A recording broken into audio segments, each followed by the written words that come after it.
talking about Greta, I must say that she is incredible in terms of standing up for the rights of young people, promoting the changing the world in terms of the environmental achievements and how actually, just like make our way towards more sustainable future. So in that term, she's absolutely admirable. She did the things that like nobody actually dared to, crossing Atlantics and absolutely cutting off all the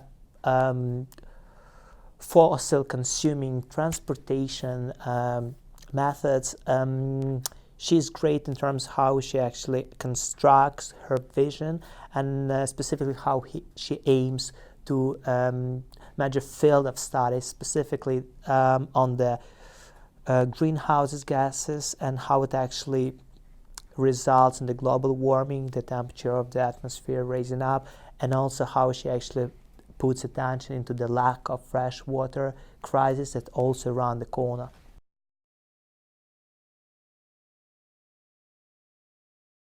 It hasn't been that clear so far. I still think that it's a bit vague and it hasn't been anyhow decisive on some points.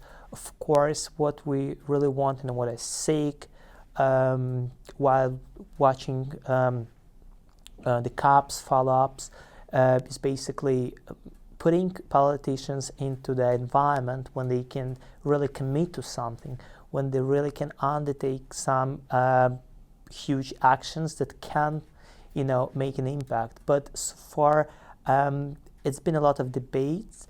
It's been a lot of discussions, maybe with some political agenda, but nothing that really kind of goes into the field of collective agreements when they all together decide what actually they would be up to, just like from now on.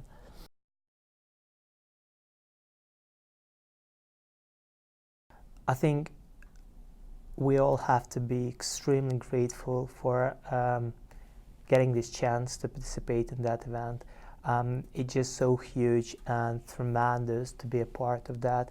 I want to say that it's not only raising up the youth voice, Nordic voice, but it's also quite important in terms of how we share the experience that we got in the Nordics, how we promote the achievements that we got, how we really try to benefit with our attainments, and how we want to show the world that actually, even though Nordics probably is not the largest geographical area across the world, but there are so many things that actually by discussing here and implementing into the global agenda might benefit the world.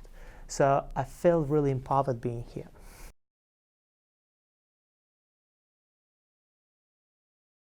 So if actually I traveled there, I would say, and if anyhow I would survive in 2030, that would be definitely not because of any political achievements or leaders, but just that nevertheless what actually been done.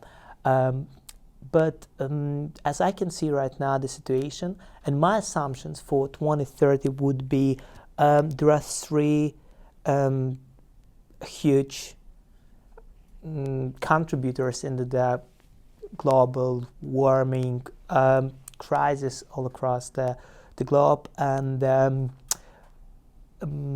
emissions that are actually provided by them, the level is 80% of all the other emissions actually produced by all the other countries around the world. I'm talking particularly about the US, Russia, and China. So I think my expectations would not be that optimistic towards the US and Russia, but China, as I may presume, the development there could have been a joker there. So I would say we could have thanked China probably by some glorious achievements in 2030.